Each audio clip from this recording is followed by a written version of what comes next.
Jason Blake was a man who had it all, at least on paper. At just 37, he had built a tech empire from scratch and was now the CEO of Global Tech Solutions, a multi-billion-dollar corporation known across the United States. He was regularly featured on the covers of business magazines, invited to elite summits, and praised as one of the youngest visionary leaders in the country. Yet behind the scenes, beyond the suits, sleek offices, and executive meetings, he was a single father quietly raising his 6-year-old twins, Mia and Max, in a world that constantly reminded him of what he didn't have, a genuine connection. The mother of his children had left 3 years ago, unable to cope with his growing fame and ever-demanding schedule. Since then, Jason had poured himself into work and fatherhood, trying to balance boardrooms and bedtime stories.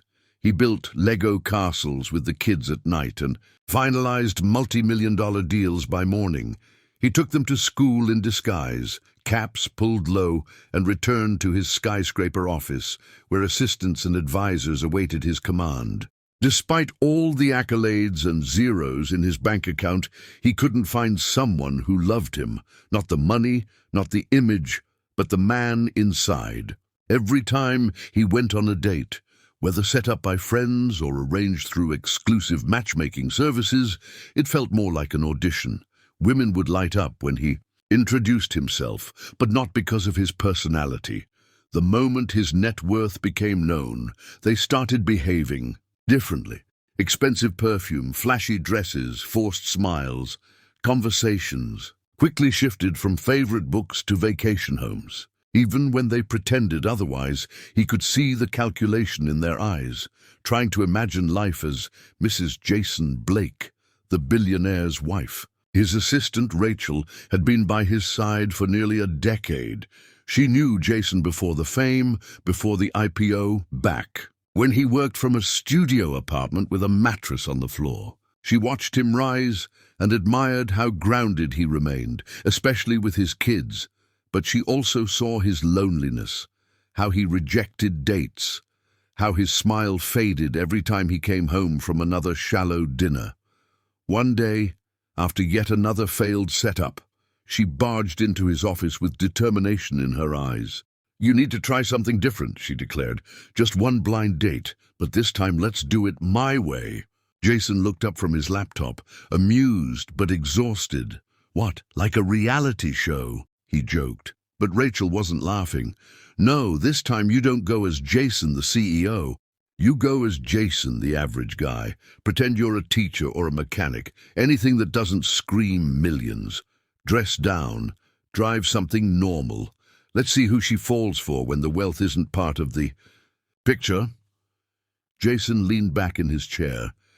The idea felt ridiculous at first, but the more he thought about it, the more he realized how much if she can't handle that, she's not worth my time. Rachel raised her eyebrows.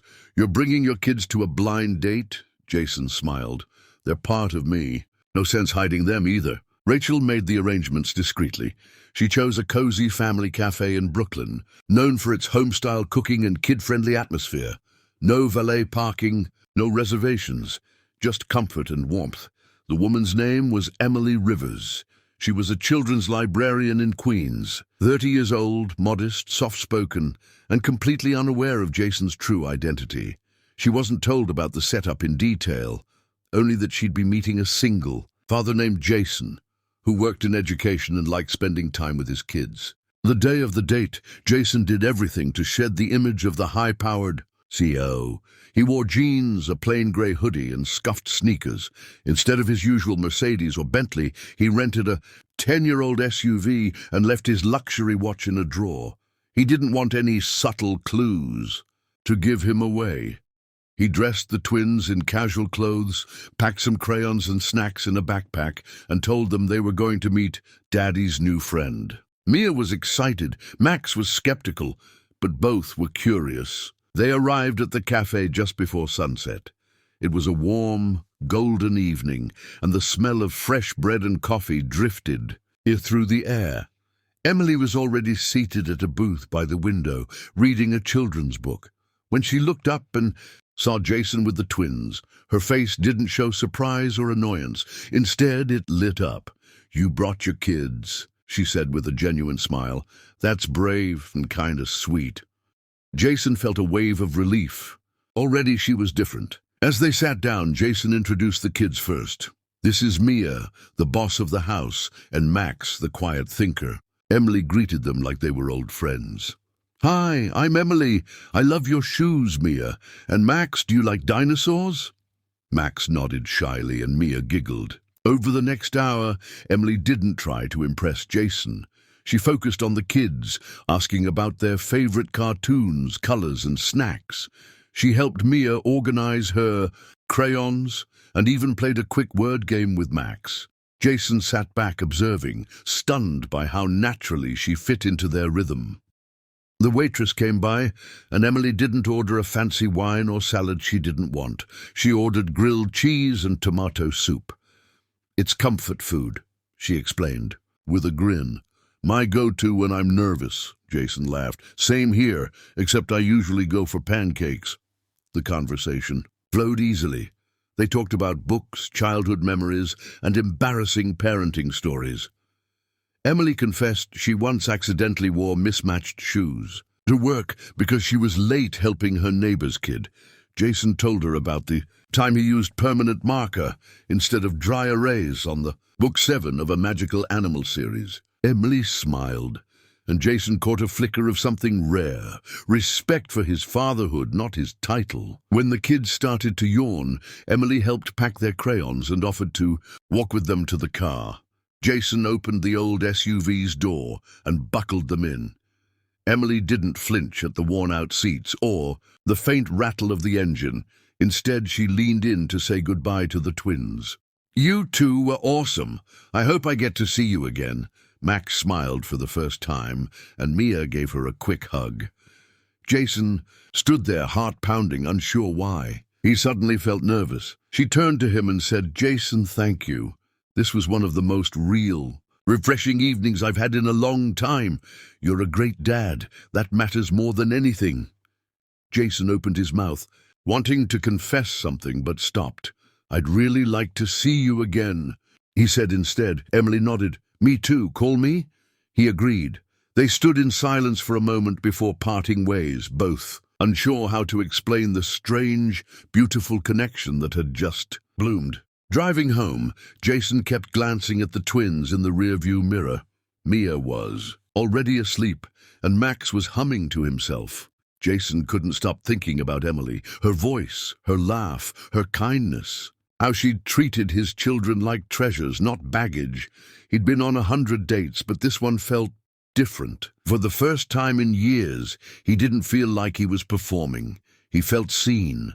Not as the CEO of a powerful company, but as a man trying to be the best father he could be. Yet despite the warmth in his heart, guilt began to creep in. He had lied, technically. He hadn't told her who he really was. She believed he was just a regular dad with an average job. And what if she felt betrayed when she found out the truth? He didn't want to lose her, but he also didn't want their connection to be based on deception. That night, after putting the twins to bed, Jason sat alone on the balcony of his penthouse, sipping tea, staring at the city skyline. He had everything money could buy, but maybe, just maybe, Emily was the one thing he couldn't afford to lose. Jason hadn't felt this unsettled in years, not during corporate buyouts, not when stock prices dropped, not even during the sleepless newborn nights with twins. The difference now was that his heart was fully involved. For the first time, he wasn't shielding himself behind spreadsheets or boardroom deals. Emily had reached a place in him that had long been closed off, buried, too. But he also feared the shift in her eyes once she knew. Each day they spent together only made things harder. They'd walk through Central Park with the kids, sharing hot dogs and laughter. Emily had this quiet magic about her, able to comfort Mia with a soft hum, or make Max open up about his school anxiety with just a few kind words. Jason often found himself simply watching her, memorizing her expressions, the way she squinted when reading signs, or how she instinctively reached for the twins' hands when crossing streets. She was becoming part of their lives so quickly it terrified him, because soon she'd have to learn the truth. He imagined different versions of the moment, telling her on a park bench, at dinner, during a quiet night on the couch. Each time he rehearsed the words, they felt stiff, unnatural. "Emily, I have to confess." "Something?" he'd begin, and then panic would set in. He was afraid of the silence that might follow. Afraid she'd walk away, thinking he had manipulated her. He didn't want to be another powerful man who used charm and wealth to deceive. He wanted to be seen for who he truly was. But hiding such a major part of himself was its own betrayal. Then one morning the secret unraveled.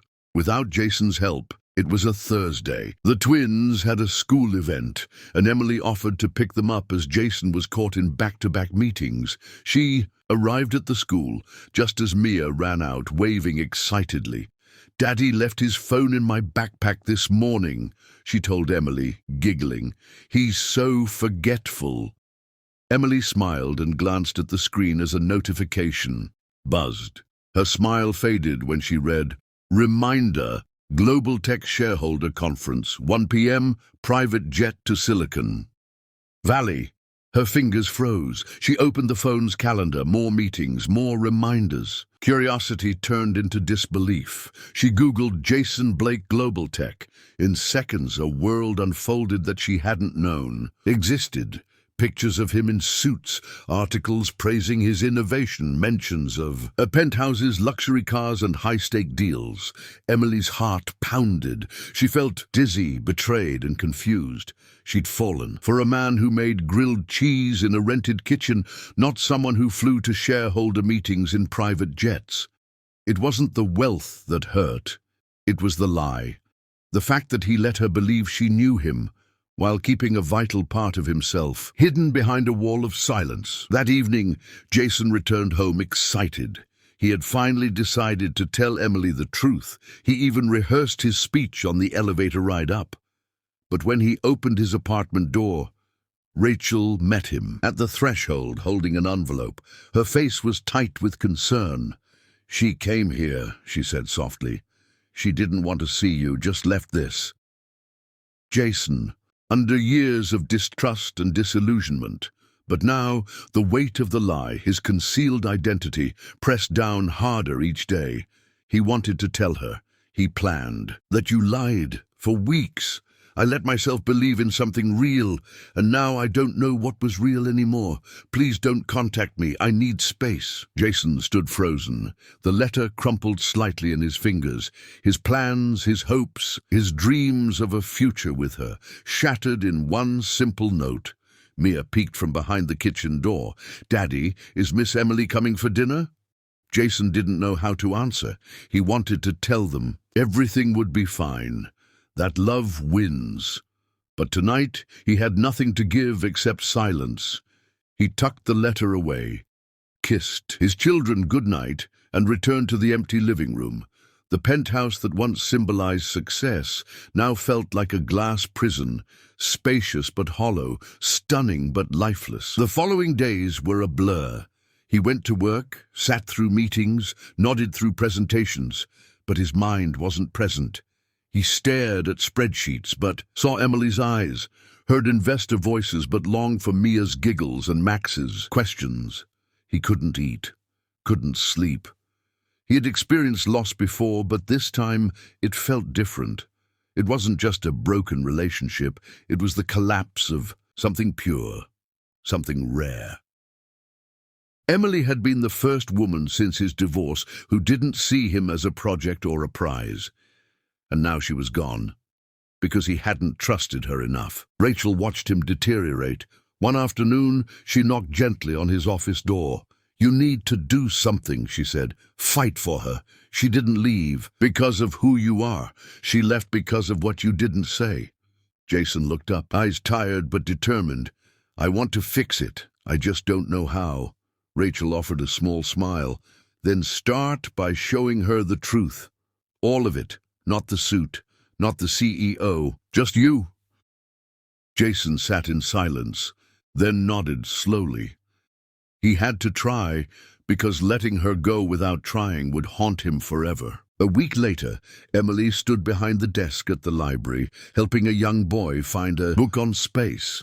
She looked tired, emotionally drained. She hadn't told anyone what happened, not even her closest friends. How could she explain falling in love with a man only to discover he had built their relationship on a lie? But despite the pain, she still missed him, missed the twins, missed the quiet moments of laughter, the warmth of his hand in hers. Her heart battled her mind every day. And then he walked in. No suit, no driver, just Jason holding the twins' hands. Emily froze. The library fell quiet. A few children peeked curiously. Jason approached slowly, respectfully, giving her space. The twins held letters made from construction paper. Jason cleared his throat, his voice low. "I don't expect forgiveness. I just want to be honest now. I was scared. Every woman I've met treated me like... Then you came. You saw me as a dad, a man. And I was afraid I'd lose that if you knew the rest. So I hid it, but that was wrong. And I'm sorry." He handed her a sealed envelope. "This explains everything, if you'll read it." Emily didn't speak. She took the envelope, glanced at the twins, who were now shyly smiling up at her. Then she looked back at Jason. "I'll read it, but I can't promise anything." Jason nodded. "I understand." They left as quietly as they came. That night, she sat in bed and opened the envelope. Inside was a handwritten letter, pages long. Jason had poured his soul into it. He told her everything, his fears, his past, his reasons. He didn't justify the lie, but he laid bare the truth of his heart. At the bottom it read, "I love you, the real you. I hope you can love the real me." For days, Emily said nothing. Jason respected her silence. He went back to his routine, hoping but not expecting. Then, on a Sunday afternoon, the doorbell rang. Jason opened it, and there she was. Emily, holding a tote bag filled with library books. "I brought something for Max and Mia," she said. Jason blinked, stunned. "You're here?" She nodded. "I needed time, but I realized something. You may have lied about your title, but you never lied about your love for your kids. Or for me, I saw it, felt it, and that's what matters more than any title." Jason stepped aside, heart thudding. Emily walked in. Mia squealed and hugged her legs. Max grinned and pulled her toward the couch. Jason watched it unfold, the life he had almost lost, returning in small, quiet steps. Emily turned back to him and whispered, "Next time, lead with the truth. I can handle it."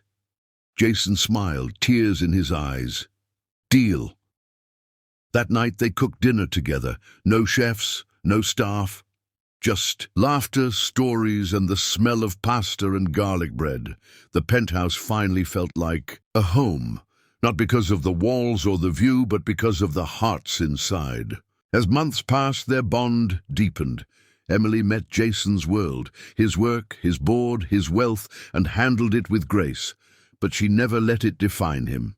She still made grilled cheese on stormy nights, still brought handmade bookmarks for the twins, and still reminded him to breathe when stress consumed him. She grounded him, and he adored her, not because she accepted his riches, but because she loved the man who built it all, and still chose bedtime stories over boardrooms. Their love, once born from a disguise, had blossomed into something real, proof that sometimes, when you strip everything away, that's when you finally see what was meant to be.